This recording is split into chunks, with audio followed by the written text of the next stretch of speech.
Welcome to the Make and Design Podcast. I'm your host, Carina Gardner.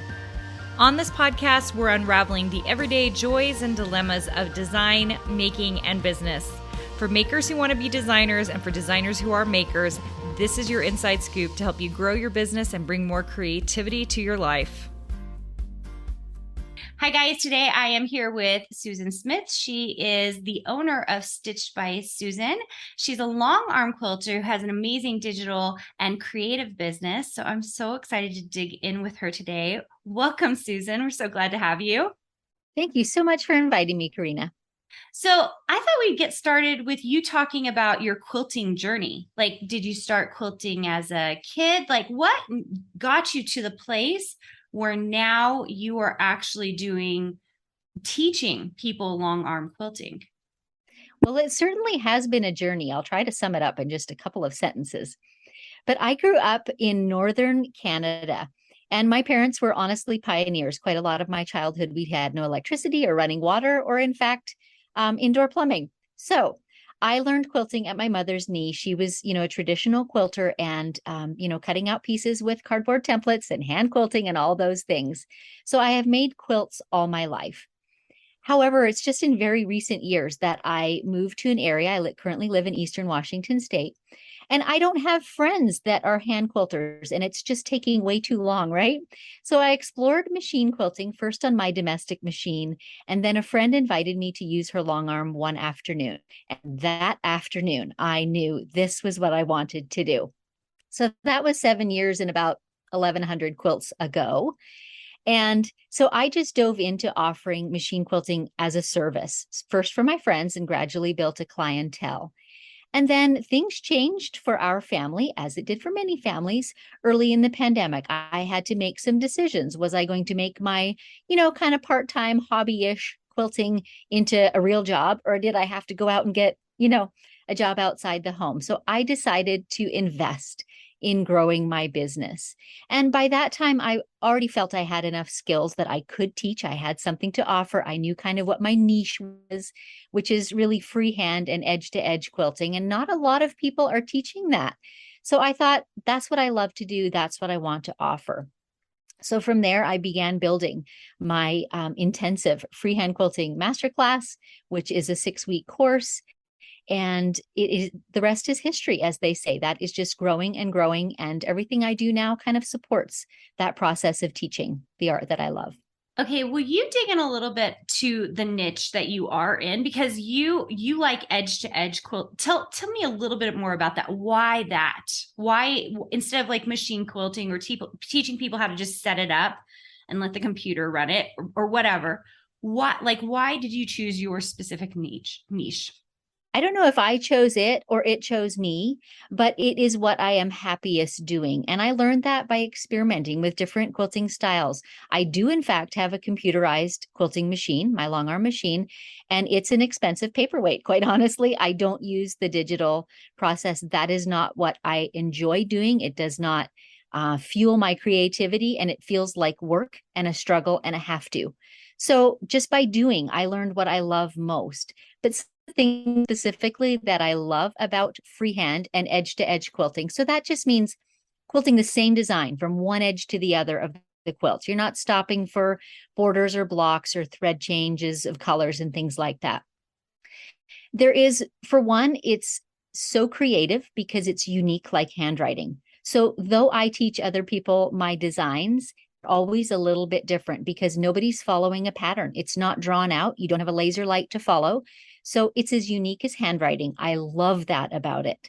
I also love, frankly, the efficiency of it. It's very speedy to just load a quilt and start quilting. And I don't have to deal with pattern repeats or lining up or, masking out areas that I don't want to quilt or programming or anything like that. I just quilt. It is fast. I would set up my quilting against any digital quilter and I could outpace them. I know I can.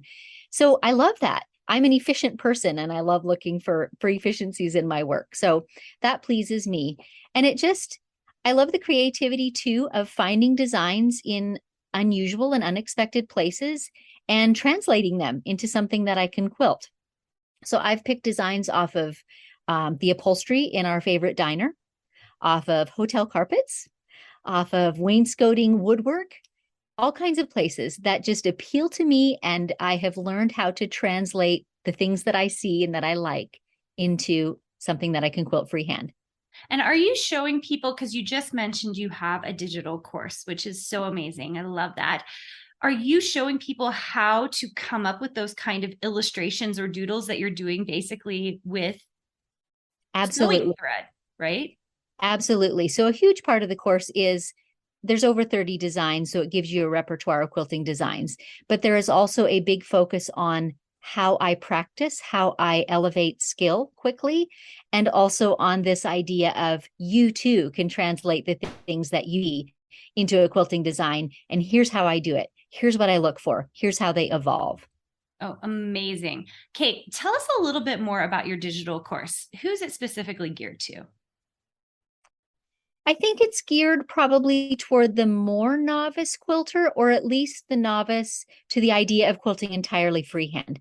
So I do have some students who have done digital work in the past, or even pantograph work, and maybe done hundreds and hundreds of quilts, but they don't feel the freedom or the confidence to embark on quilting freehand. So it's for that person. It is not beginner level in the sense that it does not cover things like loading your quilt and dealing with off-grain fabrics and those sorts of things at this point. That may change in the future, but at this point, that is not included. So you need those really basic skills first. Got it.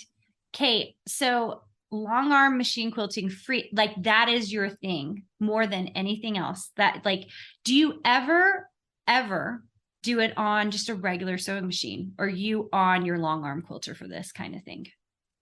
I did start by sewing on a domestic sewing machine. I didn't invest in a long arm immediately because I didn't know that's what I wanted to do. But nowadays, I strictly quilt on the long arm. It is two very different skills.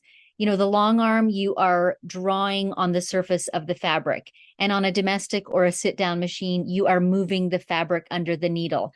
And it's literally like left and right hands. So, for example, if you're making a circle, with the long arm, you can move clockwise and make a clockwise circle. On a sit-down machine, you have to move the fabric counterclockwise in order to stitch clockwise. Does that make sense? Yeah, So it's totally. two really different skills. There are quilters who do both, but then you have to practice both. It's not super easy to go back and forth between. Yeah. Well, I was just thinking about that because I don't have a long arm. So I do all of my quilting on a machine, unless I'm sending it out, of course. Yeah. So, and that's what I do. Go ahead. Sorry, I was going to cut you off. I was just going to say, for the designs that I do teach, I have a number of students who use a domestic or a sit-down machine because the design translates, but the actual hand movements are different. Talk about that a little bit.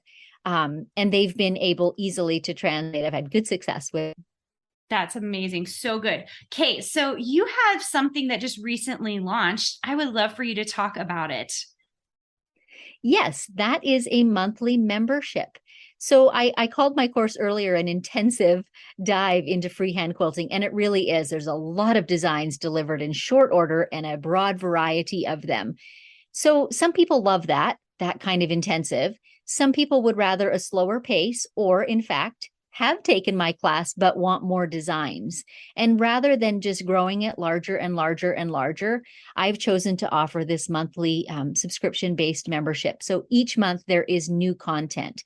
And sometimes it's new designs, sometimes it's guest teachers, sometimes it's live Q&As. There's all different things. And gradually the resource library in that membership is growing and growing. And it just gives folks, you know, one more avenue to connect with me. That is one of my favorite things about teaching, is the personal connection. So I was looking for a place that I could have this interaction with more quilters who maybe don't want to take my entire masterclass or have already done it, but still want the connection.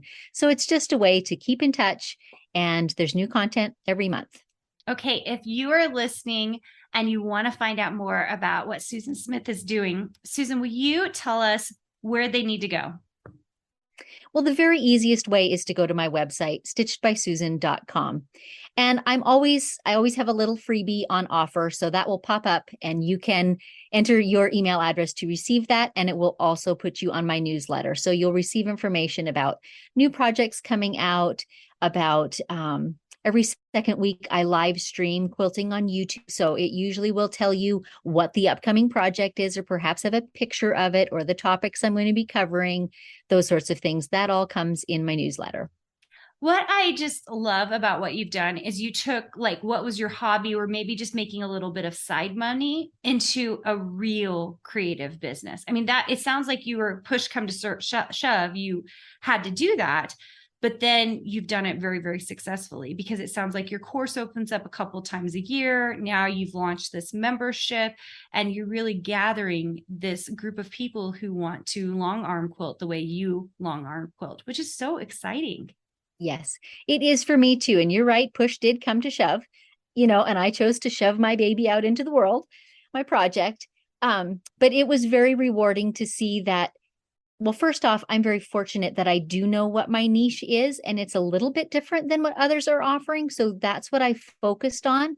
But it was very rewarding to find that in my first year of doing that, of that intentional focus on building my business, that surpassed my quilting as a service. And I think that's the goal of digital creators, because we all have this ceiling where we only have so many hours, to exchange for dollars. And that ceiling is fairly low for one person, So the whole digital online arena is a great place to be able to expand your reach and leverage some of your hours. Yeah, so amazing. So great to have you on. If people want to listen to your podcast, do you want to give us your podcast name? Absolutely. It's called Measure Twice, Cut Once. Yeah. Oh my gosh. I remember the first quilting class I took. That was probably the first thing I heard her say. And I was like, oh, I'm a quick cutter. That's going to be hard for me. But it's so true, right? Measure Very twice. true. Yeah. Cut once. Thank you so much, Susan, for being on. You guys, we're going to give you all the links in the description for you to go check out what Susan is up to.